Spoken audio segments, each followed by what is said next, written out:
Hi guys, good morning সকলোলৈকে। আৰু এইপিনে মোৰ বাৰীখনৰ চাওকচোন অৱস্থা একদম বেয়া। মোৰ বহুত মনটো আজি দুখ লাগি আছে, বেয়া লাগি আছে। ইমান কষ্ট কৰাৰ পিছত মোৰ লাষ্টত শেষ অৱস্থা এনেকুৱা হ'ল। আৰু এইপিনে চাওকচোন কলগছডাল মানে কি বান্দৰে পাৰিলে গুৰটোৱে ওলাই খাব, এনেকুৱা কৰি মানে গুৰলৈকে খুচি খাইছে। মানে শাকৰ চেহেৰাকেইডাল বহুত ধুনীয়া হৈছিল, এমাহৰ ভিতৰতে খাব পৰা হৈ গৈছিলে পূৰা। এয়া পালেং শাক, কিন্তু এয়া গোটেই চাফা হৈ গ'ল, নাইকিয়া। ৰাতিৰ ভিতৰতে একদম চব মানে চাফা হৈ গ'ল। আৰু যিখিনি আছে হয়তো সেইখিনিও খাব নাপাম, সেইটোৰ কাৰণে ভাবিলোঁ এইখিনি একেবাৰে খাই থৈ দিয়াই ভাল হ'ব নে কি কোৱা গাইজ? ইমান কষ্ট কৰাৰ পিছত যদি ভালকৈ খাবও নাপাওঁ এসাঁজো, ৰাতিৰ ভিতৰতে গোটেই কিহে কৰিলে এইবিলাক। মানে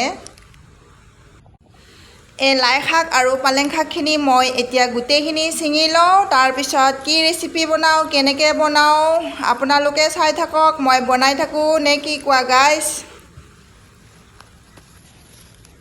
এনেদৰে মোৰ শাকখিনি ছিঙি ল'লোঁ। আৰু এইপিনে মোৰ ৰাতিপুৱা মুৰ্গীকেইটাক মই চাউল দিওঁ, আৰু আধা কাম ইহঁতৰো হয়, য'ত মোৰ শাকখিনি লোকচান হৈছে। ইহঁতে সদায় সিঁচি থাকে, চৰাই থাকিলে বান্দৰ থাকিলে ক'ত আৰু এইবিলাক হ'ব।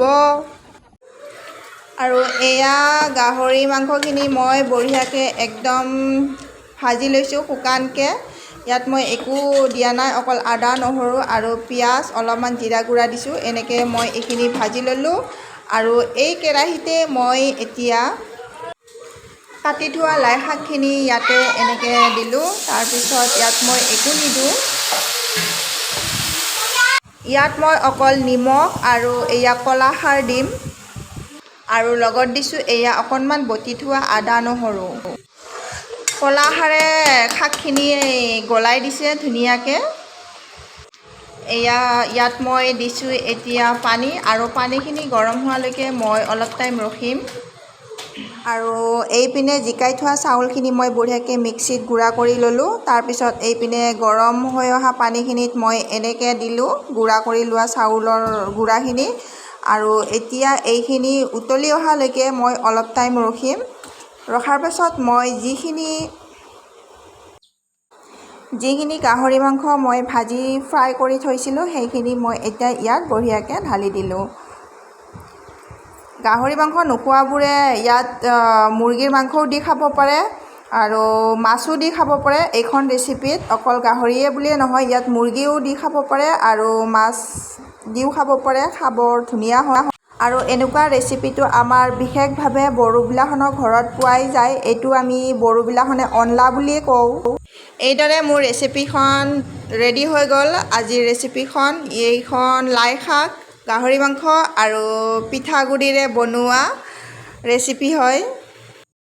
আৰু বাতিত ওলাই লৈছোঁ। মই এতিয়া টেষ্ট কৰি চাম কেনেকুৱা হৈছে। নিশ্চয় খাবলৈ বহুত টেষ্টি হয় এইখন ৰেচিপি। আপোনালোকে খাব পাৰে, য'ত মুৰ্গী মাংস বা মাছ দিও খাব পাৰে। আৰু লগত আছে এইপিনে য'ত মই পালেং শাকো ছিঙিছিলোঁ, অলপ পালেং কেঁচা শাকৰ অলপ চাটনি। ইয়াতে পিঁয়াজ, বুট, নিমখ আৰু অলপ কেঁচা মিঠাতেল, লগত আৰু নেমুৰ ৰস চেপি দিম। এইখন এখন ধুনীয়া চাটনি হয়, য'ত পালেং শাকৰ চাটনি। আপোনালোকে খায়নে এনেকৈ জনাবচোন, মই হ'লে খাওঁ দেই। বহুত টেষ্টি হয় এনেকৈও খাবলৈকে, য'ত কোনো সাৰ নথকা, একো ভেজাল নথকা পাচলি হয়। ঘৰতে এনেকৈ চাটনি বনাই খাবৰ কাৰণে বহুত ভাল হয়।